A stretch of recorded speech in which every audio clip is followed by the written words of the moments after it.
সবাইকে শুভ দুপুর। বুলটি মাইতি দাস চলে এলাম একটা ছোট্ট ব্লগ নিয়ে। তো সবাইকে welcome back to my channel. তো তোমাদের আজকে আমরা কিভাবে মানে চিকেন রান্না করি সেটাই তোমাদের সঙ্গে শেয়ার করছি। তো চলো এখানে এসো। তো প্রথমে দিয়ে দিচ্ছি পেঁয়াজ কুচি। তেলটা ভালোই চলে গেছে, দেখো।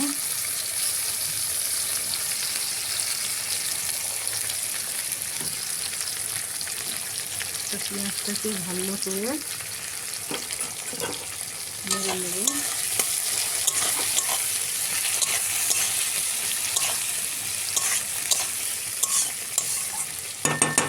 পেঁয়াজটা ভাজা হতে হতে তখন তোমাদের সঙ্গে একটা শেয়ার করছি আর কী কী করলাম দেখাচ্ছি।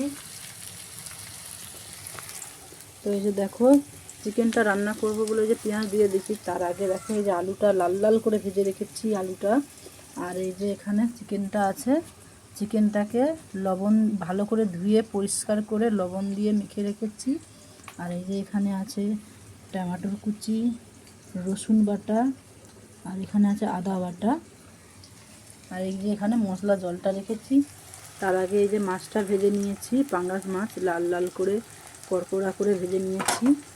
আর এখানে আছে তোমার বেগুন ভাজা। এই যে দেখো, বেগুন ভাজা একবার তেলে ছুঁকে ভেজেছি। তো আজকের মেনু হবে শুধু বেগুন ভাজা আর চিকেন হবে। তো চলো কেমন রান্না করছি সেটাই তোমাদের সঙ্গে শেয়ার করছি। আমরা মানে কীভাবে রান্না করি আর কি চিকেনটা। তো অল্প করে নুন দিয়ে দিচ্ছি, কারণ মাংসতে নুন মাখানো আছে, কারণ বেশি দিলে লবণ হয়ে যাবে। তো লবণটা দিয়ে একটু নাড়ব। পেঁয়াজটা যতক্ষণ নরম হয় ততক্ষণ নেড়েই যাব। তো এই পেঁয়াজটা নরম হয়ে গেছে নাড়তে নাড়তে। এবার আমি এর মধ্যে রসুন কুচি দেবো, রসুন বাটা দেবো। তো এই যে রসুন বাটা বলতে আমার তো দিচ্ছি, টমেটোটা দিয়ে নাড়বো। টমেটোটা দিয়ে নাড়তে নাড়তে এর মধ্যে রসুনটা দিয়ে দেবো, কারণ রসুনটা দিয়ে দিলে রসুনের গ্যাসটা কিছুটা কমবে, তার জন্য রসুনটা দিয়ে নাড়বই না।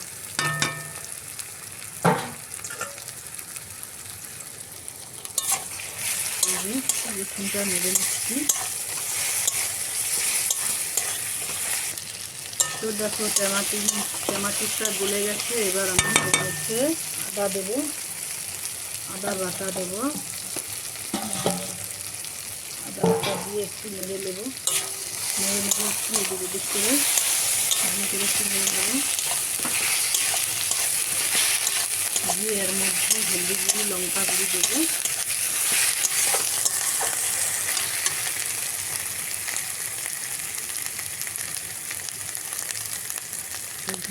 লঙ্কা গুঁড়ি দিয়ে দিচ্ছি,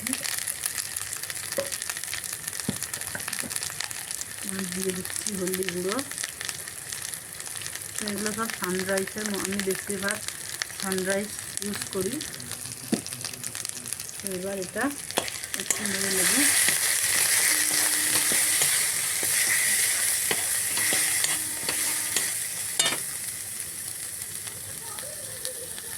এটা নেড়ে নেব, দিয়ে নেওয়ার পর একটু জল দিয়ে দেবো। আদা রসুন বাটার যে জলটা রেখেছি একটু অল্প করে দিয়ে দেবো। দিয়ে ভালো করে মশলাটা একটু কষিয়ে নেব।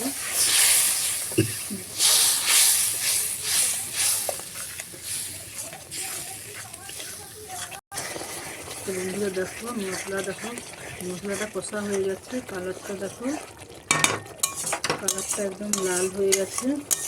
তো এবার এর মধ্যে এবার চিকেনটা দিয়ে দেবো।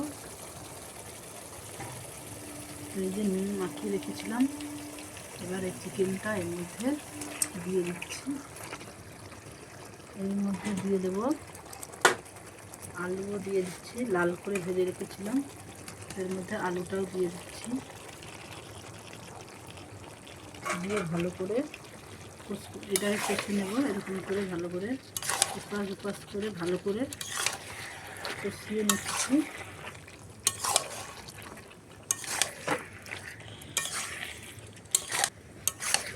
তো এরকম করে আমরা আমাদের সবাই এরকম করেই রান্না করে খায়, মাংসটা এরকম করেই রান্না করে খায়। তো তোমরাও একবার এরকম করে রান্না করে খেয়ে দেখবে, যারা এরকম করে রান্না করো না, তো একবার এরকম করে রান্না করে খেয়ে দেখবে কেমন লাগে অবশ্যই। তো বন্ধুরা দেখো, ভালো করে এরকম মাঝে মাঝে ফুলে ফুলে মাংসটা ভালো করে এরকম কষিয়ে নেবে। তো মাংসটা ভালো করে কষলে ভালো হবে, টেস্টটা তাহলে আরও সুন্দর লাগবে, সেই স্বাদ লাগবে।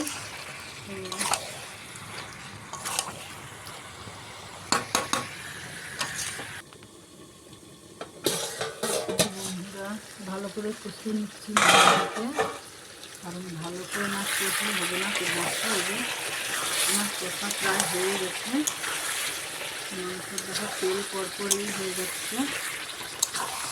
তো দেখো মাংস কষা হয়ে যাচ্ছে, তেল সব ছেড়ে যাচ্ছে। এবার আমি জল দিয়ে দেবো মাংস।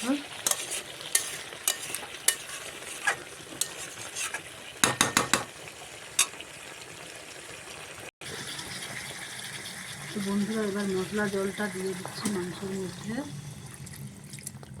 তো যার যেরকম ভালো লাগে, কেউ হয়তো ঝোল কম খায়, কেউ হয়তো ঝোল একটু বেশি খায়। তো আমরা সত্যি কথা বলতে আমার একটু ঝোলটা একটু বেশি পছন্দ করি, তো তাই আমাদের একটু বেশি করে জল দিয়ে দিই, কারণ মাংসটাও তো সেদ্ধ হতে হবে। আর একটু জল দিয়ে দেবো এর মধ্যে। তো এবার জলটা দিয়ে দিয়েছি, এবার একটু নেড়ে নেব,